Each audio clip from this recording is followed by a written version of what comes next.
अस्सलाम वालेकुम, कैसे हैं आप सब? उम्मीद है बिल्कुल ठीक-ठाक होंगे। और आज का हमारा टॉपिक एक और बहुत खूबसूरत हाउस प्लांट के बारे में है। ये प्लांट मेरा जुनिपर का प्लांट है।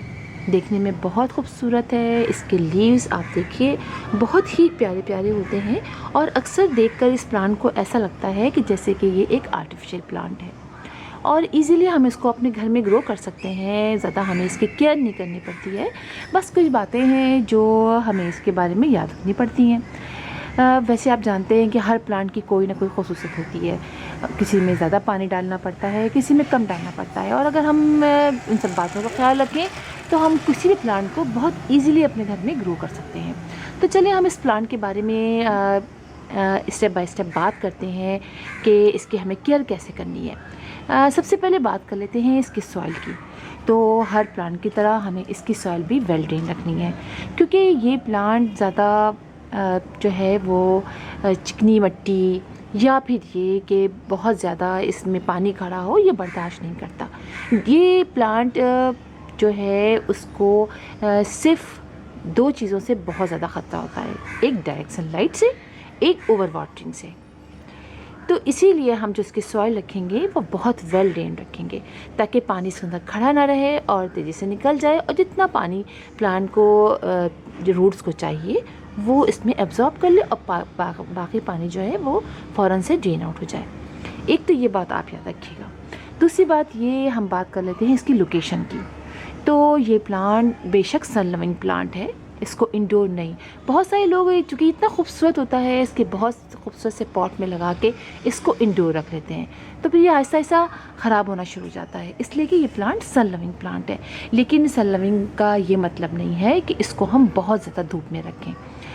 ज़मीन में तो अगर हम लगा देते हैं तो ज़ाहिर बात है फिर तो कोई चॉइस हमारे पास नहीं होती है कि हमने ज़मीन पर लगा दिया है। और ज़मीन में बहुत सारे प्लांट्स ऐसे हैं जो सर्वाइव कर जाते हैं, लेकिन बहुत सारे ऐसे प्लांट्स होते हैं जो ज़मीन में सर्वाइव कर लेते हैं, लेकिन पॉट में अगर हम उनको धूप में रखेंगे तो वो सर्वाइव नहीं कर पाते हैं। तो ये प्लांट भी कुछ इसी तरह का है। तो अगर आप इसको पॉट में लगाते हैं तो आप इसको गर्मियों में आप इसको ग्रीन नेट के नीचे रख सकते हैं, या फिर आप ऐसी जगह रखें जहाँ तेज़ इनडायरेक्ट सनलाइट आए।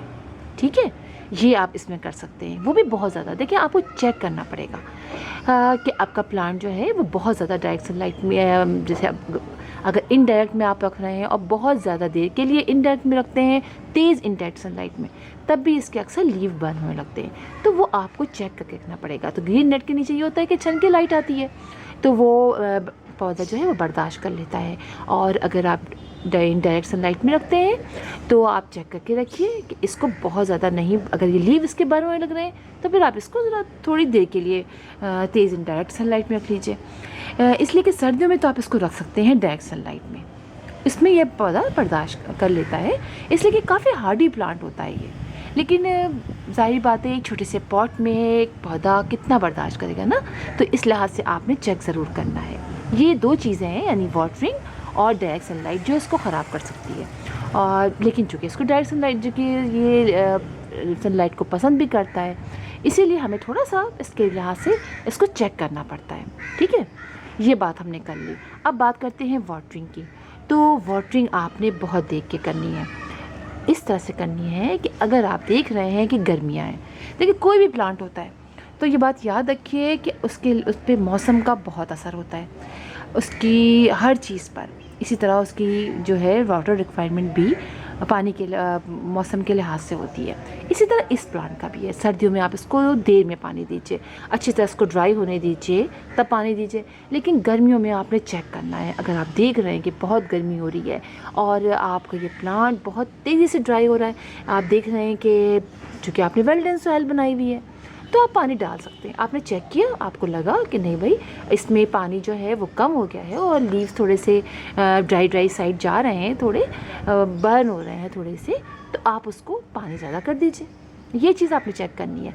देखिए जब भी पानी डालना आप शुरू कीजिए तो आपने चेक ज़रूर करना है। कोई भी प्लांट हो, पानी डालते वक्त आपने ज़रूर इसकी सॉइल को चेक करना है कि उसमें कितना पानी है। हर प्लांट को हर वक्त पानी की बहुत ज़्यादा ज़रूरत नहीं होती है। प्लांट्स अमूमन जो है वो पानी ज़्यादा डालने की वजह से ख़राब होते हैं।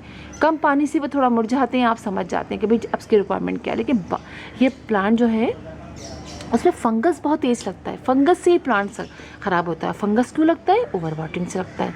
लिहाजा आपने ये बहुत चेक करना है, ठीक है। और फंजीसाइड आप स्पेसिफिक कर दीजिए। फंजीसाइड का ये है कि आप कोई सा फंजीसाइड ला सकते हैं, फंजीसाइड लाइए और प्रिकॉशन के तौर पे आप 15 डेज़ में स्पेसिफिक कर दीजिए। पानी में मिला के या लिक्विड में फॉर्म में ला रहे हैं, वैसे जैसे भी हो, तो वो बहुत अच्छा रहता है। आप जहाँ से आप लेते हैं दवाइयाँ वगैरह या सीड वगैरह लेते हैं, उनके पास फंजीसाइड होता है। आप उनसे कोई सा भी फंजीसाइड कह दीजिए, वो आपको दे देंगे। आप लाइए और अपने प्लांट में, सभी प्लांट में 15 डेज़ में, 10 डेज़ में अब स्प्रे कर दीजिए, तो बहुत ही अच्छा है।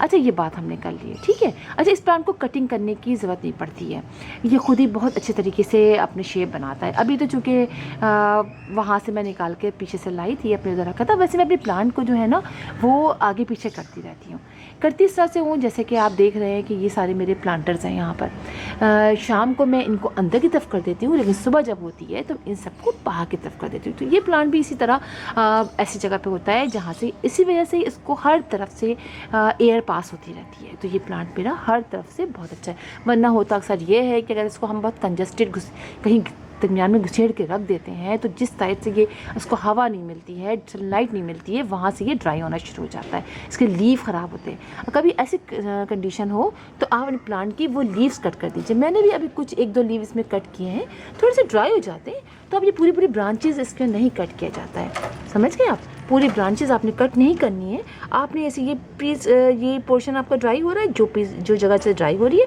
वहाँ से आप कट कर दीजिए। अब आपने देखा कि ये ड्राई हो रहा है, तो आप ये नहीं करेंगे कि आप ये पूरा यहाँ से ड्राई कर दें, काट दें। आपने ऐसा नहीं करना है। आपने ये छोटे छोटे पोर्शन जो हैं जहाँ से वो ड्राई हो रहे हों, आपने उन्हें वहाँ से कट करना है।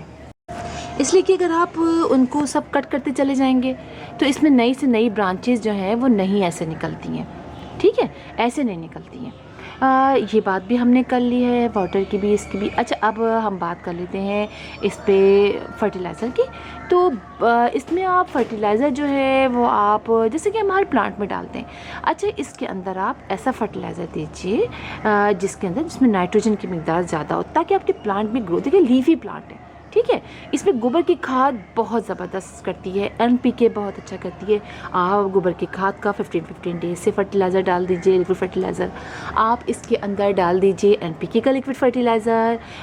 इसके अलावा आप इसके अंदर डाल सकते हैं, हाँ एक चीज़ तो मैं आपको बतानी भूल गई कि ये जो प्लांट है इसको एसिडिक सॉइल पसंद है, थोड़ी सी एसिडिक सॉइल।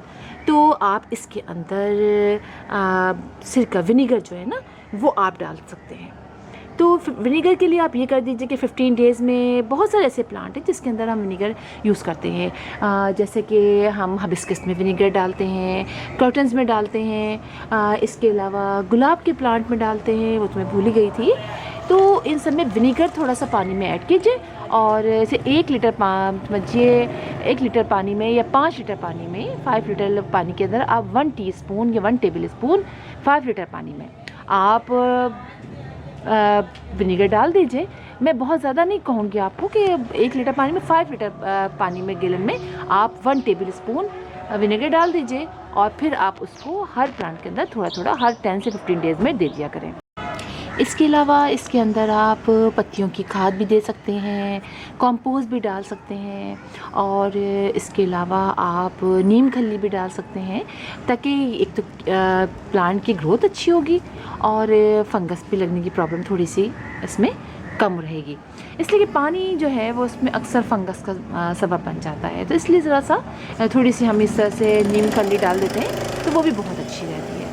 अच्छा, इसके अलावा कोई और कीड़े वगैरह का तो उस पर अटैक होता नहीं है और इसको जो है वो समझिए आप प्रोपेगेट की बात करें तो इसकी एयर लेयरिंग की जाती है।